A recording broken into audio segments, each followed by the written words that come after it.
Hey, I'm Heather Roberts, and I would like to talk to you about my action research plan.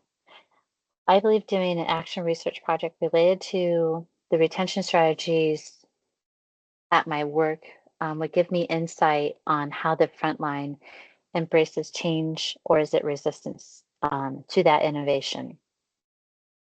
I want to look at the role faculty plays in the perceptions and the impact on student retention.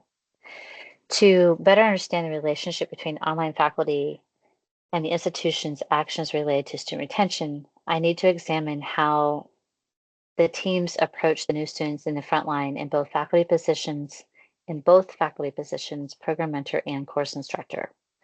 There are many strategies to retain students from coaching, mentoring, first year experience, new student onboarding, but how many faculty really embrace those strategies? We are a team of 20 and we all do onboarding differently. So it's like 20 individuals doing 20 individual things in a group. It's really not a team approach. To rectify and improve the continuity in onboarding of all new students or readmitted students, we need to invite all of them to all events. Goals to accomplish with the action research plan.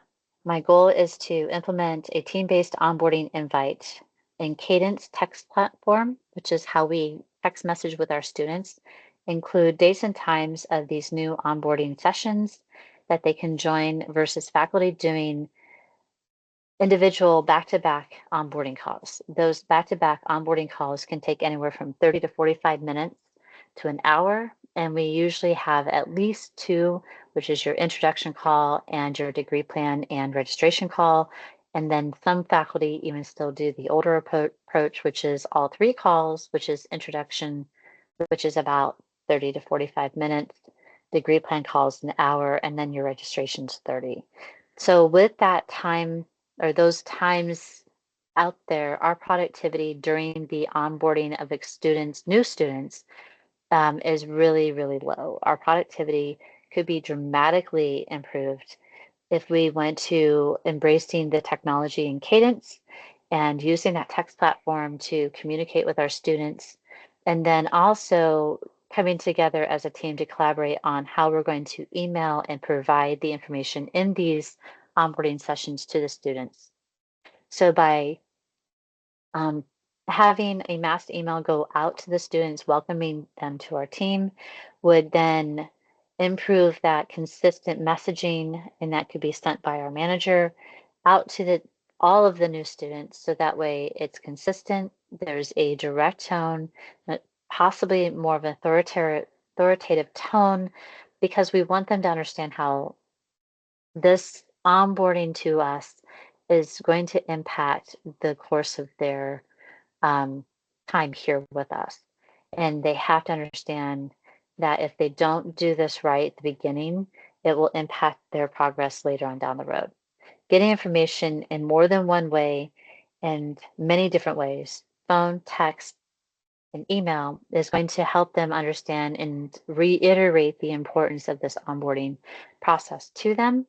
And um, hopefully with those goals being established, we can then move into um, what those metrics would look like and how we're going to measure them. What obstacles do I foresee and how will I circumvent them? I foresee that faculty may say one thing, believe they're doing everything possible for retention, but then their metrics or key performance indicators metrics may indicate something else. Student feedback may also indicate whether their needs are being met, because at the end of the term, they're going to provide that feedback. And that can come to us as a mentor very satisfied score, or it can come to the university as their overall score to the university, which indicates how well we are doing. Our goals are established every fiscal year at the beginning um, for our team and for the university. So how else can I circumvent that? We have to come at it from data. The only way that you're going to get faculty to change the way they do it, the way they've been doing it for years on end, is you have to approach them with data. They have to see that there is value here. and that it's worth the time and effort to move from what they've always been doing to a new set way path. And that's the only way to do it is through data. If it doesn't impact their individual metrics, they are not likely to do it. They will push, fight, pull every which way, but actually go down the path in which you want them to go. So you have to create that buy-in and make sure that when you are putting these things into place as the onboarding team or onboarding process, that we have designated people who are responsible for certain parts, so that way there's no glitches or things that get forgotten or things that fall through the cracks. Solutions and interventions I propose implementing is the onboarding of students with a team-based approach, not having all of us do individual calls and calls and calls, but have us do a more intentional process. We can use Cadence to make sure the messaging is out there through text messaging. The same links go out through Cadence, and then also that same information goes out by email. And then as we're doing that introduction phone call and sending out those welcome emails to our students and those introduction phone calls, we can reiterate that information and the importance of it to attend one of these events before your term starts in 2 weeks. That's my intervention of how I'm going to process it and get where I need to go. The second intervention, like I said, is to have the manager send out that mass email, but we want to make sure the tone is consistent across the board with that message, especially coming from more of a authoritative role, manager being on the key point on that. If it comes from him, they are more likely to listen to it versus something that comes from a no reply email, for example. They're more likely to read it, and they will also then more likely to respond. The third intervention is to set up live sessions in Salesforce through our cohort tools and track all of our attendance and ingoing, outgoing messaging, all of that email tracking that we can do through that LMS, rather than track attendance and all that stuff in WebEx. And Cadence, they have made some very great advancements in their tools and technology of that. And we have segments now, filters and templates that we can utilize, and then use that as a team to get the information out. We can all see the group team inbox. So that's great. But now we can actually use these templates and segments to dial in specific students and look at different indicators or metrics that we want to track and follow. So, but we can do this for our team now, and I think that's a valuable resource. At this present time, the events that we do have are poorly attended, they're sporadic. The information is not necessarily always consistent due to who is presenting, because I cover these programs versus this person covers those programs, but they're presenting to the whole. So we need to take that in account.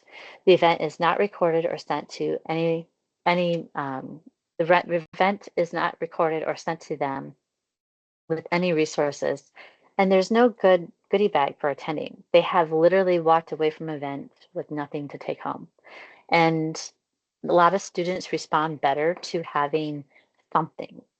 So we need to make sure that we address that and accomplish that. If it's done right and it meets the students where they are, builds confidence, and provides a safe space for them to learn, you have done 100 times better than a lot of folks.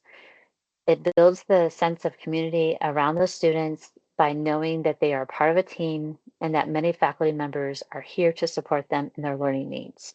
And that was evident in the Freeman Wash article about 10 brain-based strategies for adult learners. The other things to come back to on how to measure the effectiveness of my plan, it all comes down to metrics. I'm going to measure things through Salesforce, which is my LMS, and then Power BI, which pulls information from reports about my team, and then I can take the layer off and look at individuals on my team. And then to take it a step further, I can look at the retention numbers from term 1 to term 2, term 2 to term 3, and how are we pacing our students? Are we meeting the goals for our pacing goals for 2 months to 4 months, on-time progress? And then the, again, mentor VSAT versus the university VSAT. Like, how are we measuring up on those metrics? Also, we can then come down to looking at interviews based on the questions from the Alice Davis study in 2020 to determine how faculty perceive their impact on retention through these actions taken by the team to improve outreach to all students starting versus individuals doing their own thing, going back to those individual phone calls. Through semi-structured interviews, what could happen is that the PMs who fully embrace the new strategy will have better individual metrics and the team metrics will rise. The folks who go through the motions and participate half-heartedly or not at all, their team will still possibly go up or stay the same or go up, but their metrics will either fall flat or continue to be where they are at, which is below bar. So we have to kind of monitor for that and be aware of that. Finally, the researcher can go back to the notes and the LMS and listen to the introduction calls in our Pure Cloud system that we have for call recording, and we can compare what is coming out of those calls. Is the information appropriate for embracing the new interventions, or is it um, not covering with the points that we all talked about and discussed and agreed upon? So we have to make sure that we listen to those calls, determine if we have a theme or is there a way to improve those calls, and then also look at how did the faculty add the personalization to the call? Was it through talking about their term, their work? How did they do that? Was the call's tone positive or negative, personal, empathetic? And finally, how did the researcher perceive the faculty member in the phone call? Were they authentic in their interactions or were they coming across as superficial with the student or robotic like a call center? In conclusion, this presentation, um, I like to make sure that I point out what team really means. Lobato in 1998 defined a team as coordinated activities of two or more persons who organize cooperatively to attain recognizable organizational goals. With that said, it's essential that when working in a team, all members participate. Part of a team or even a fraction of a team who's not in sync can impact outcomes and goal attainment, which is something that we're currently seeing. Another point about retention outcomes is that they have been a key metric in higher education for a while now, and probably even more so after COVID-19 impacted in-person schooling. So we need to look at those outcomes. Another factor institutions really haven't touched on or mentioned a lot is looking at the student as a whole person versus just the environment from which they come. We've spent a lot of time looking at underserved populations and targeting and talking about that. We're really missing the mark, I think, by looking at students as people, a person, not just where they came from. So that's an important takeaway that I like to mention. Authentic communication, which factors in that creativity of how we engage with our students, the emotional intelligence, and that learner autonomy. Those are such essential tools that we need to address and bring light to. As faculty, we need to determine what drives the students. Is it internal, external? Do they need the goodie bag, or are they internally driven to make things happen and they're going no matter what? Understand that we need to bend to them, meet them where they are, and bring them up. It is our job to find their why. Once we know that, getting them on this journey and to be manageable and we don't feel like we're pulling and tugging on them, it is no longer just a surface relationship at that point. We've developed a deeper relationship with our students. Rapport and trust has been established. We have to understand their why. And that's the only way I think we can really impact these retention numbers. Communication, many ways in which we do it, and then really having those personable calls and finding their why. Have a wonderful night and day. I'll talk to y'all later. Thank you.